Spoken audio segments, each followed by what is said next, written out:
jusqu'à nos jours ana ñun ñoo sàcc alalu réew mi xam naa jamono ñu ko waxee ndiiraan bi topp ko mu mujj génn ci ndax dajewoon naa ci jamono jooju na ko nañ génne liste bi. oui li ma bëgg wax mooy par rapport à la transparence ba tey ci liggéey bi ci nguur gi def ak PGF naam am na luñ ci rafetlu waaye premier ministre dafa ne am na dossier yu ëpp ful la yu ñu war a instruire pour yow yana.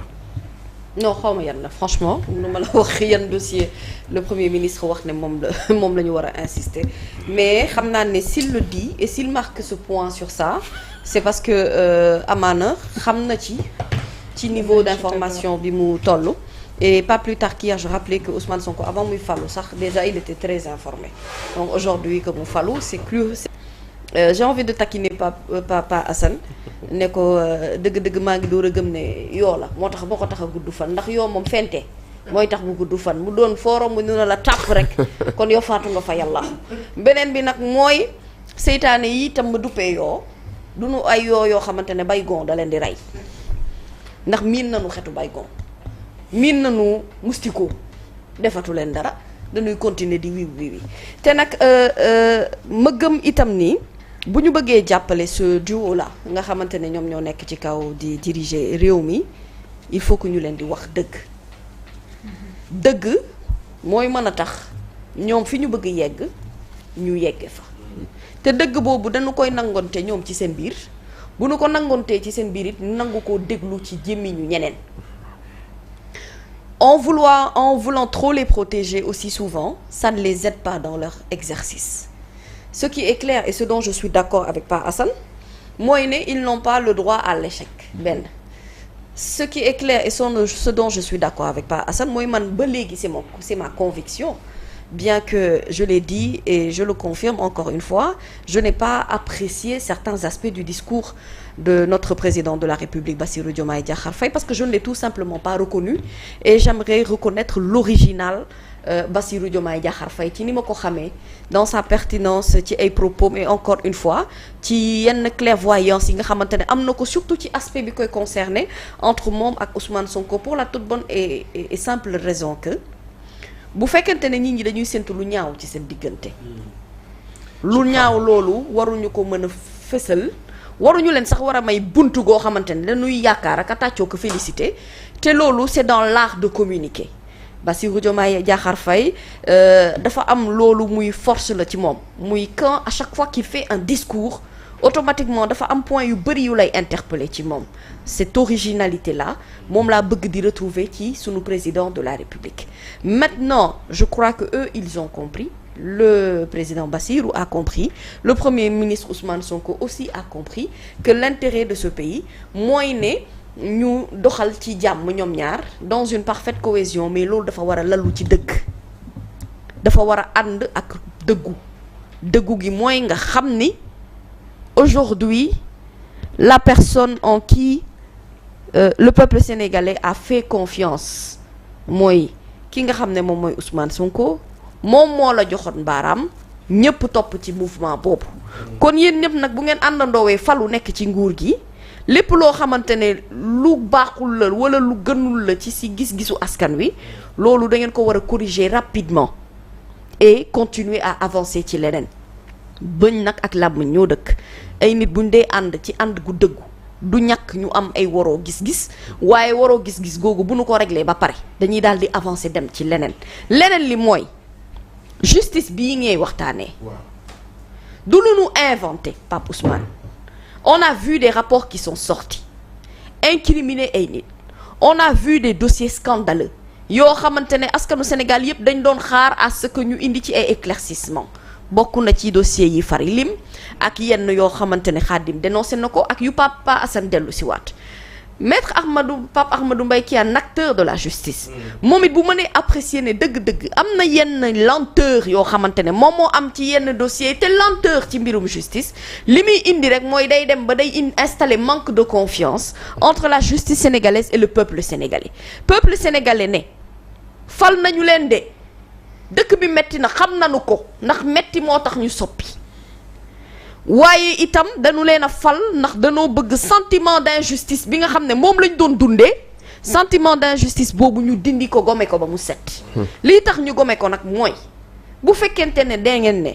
problème bi problème mu recrutement la ndax on n'a pas assez d'argent pour mën a gérer li nga xamante ne moom mooy yenn dossiers yi ngeen ne problème bi xat justice dafa am coût am na lu muy jar ci wàllum njëkk sur le point de vue économique président de la république ne bi ma yegsee damaa njëkk def les assises de la justice ñuy discuter naan ndax dañ ko war a génnee ci conseil supérieur de la magistrature waaw wala déet ñu ne ko déedéet des ci de ndax am na lu bari loo xamante ne état da koy téye cim réew Pape Ousmane, un état ne doit pas être faible et la main de l'état ne doit pas trembler ci yenn dossiers yi dëgg la jàpp nañu ay ministres waaye boobu ba tey da ngaa déggaat deuxième vague dëgg la ne am na ñoo xamante ne ci wàllum fonds force Covid-19 bi mais il y a beaucoup de choses à faire des na je ne sais pas si c'est en procédure wala ñu ngi nekk di liggéey ci sous PJF loo xamante ne ñu ngi koy togg ñoragul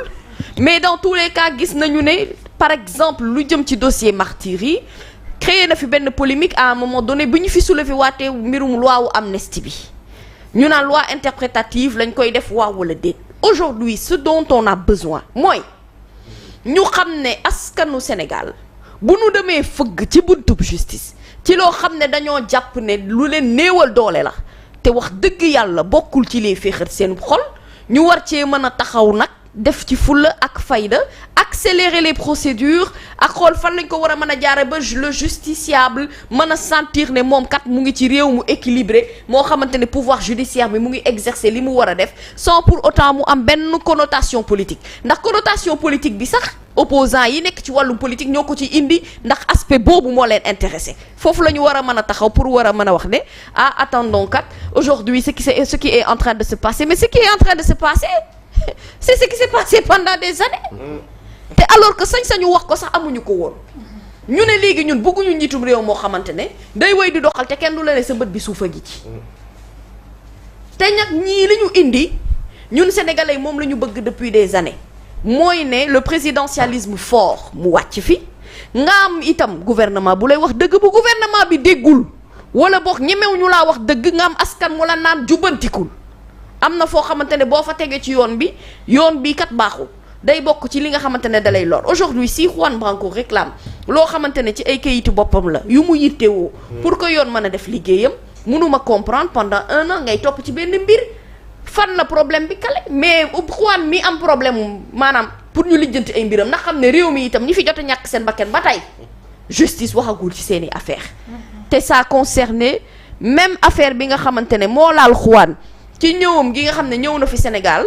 fëx ci benn conférence de presse ñu naan moom la am du moom ñu ne moom kat jaar na Mauritanie ñu ne jàpp nañ ko ba ñu ne expulsé waat nañ ko France loolu yàggul dara c'était en 2023 boobu les dossiers itam moo jural ay manifestation ci réew mi ba ay doomu Sénégal ñàkk ci seen bakken ñenn am ci ay loraange te ba tey justice waxu ci tous ñebbe muy buti kon man ma d'accord ne premier ministre bu ni am na dossier yu ko gën a diis ak dossier yu ko gën a met yoo xam ne war nañ ci taxawaay bu gaaw ma ne ko waaw d'accord boole ci itam rapport yi nga xam ne moo am ci réew mi boole ci itam ñenn ñi nga xam ne ba tey ñu ngi am fitu yor seeni micro di wax te amaana ñoom war nañoo wuy ji yoon ba leeral lu bari loo xamante ne moom moo nekk ci réew mi ñu doon gungunee ñoo def ak ñoom deful loolu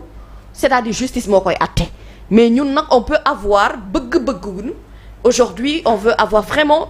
une justice qui est fiable boo xamante ne bokkul ak lu ñu fi daan dund gis nañu dëgg-dëgg soppeeku bi tu as vu quand le PGF a commencé vraiment yenn enquêtes yi ba ñu commencé fësal yenn yi Pa Assane avait raison de dire que nañ def point PGF tous les jours nañ def point dossier tous les jours mais c'est scandaleux booy découvrir yenn yi ak yenn cautionnement yi nga xamante ne am na fi ñu ne la am na lu ko gën a diis kon lu ko gën a diis lan la xaw ma ko mais ñoom ñi ko xamit bu dee seen table la nekk nañu ko lijjanti te bu mu am une justice pour les forts am une justice pour les faibles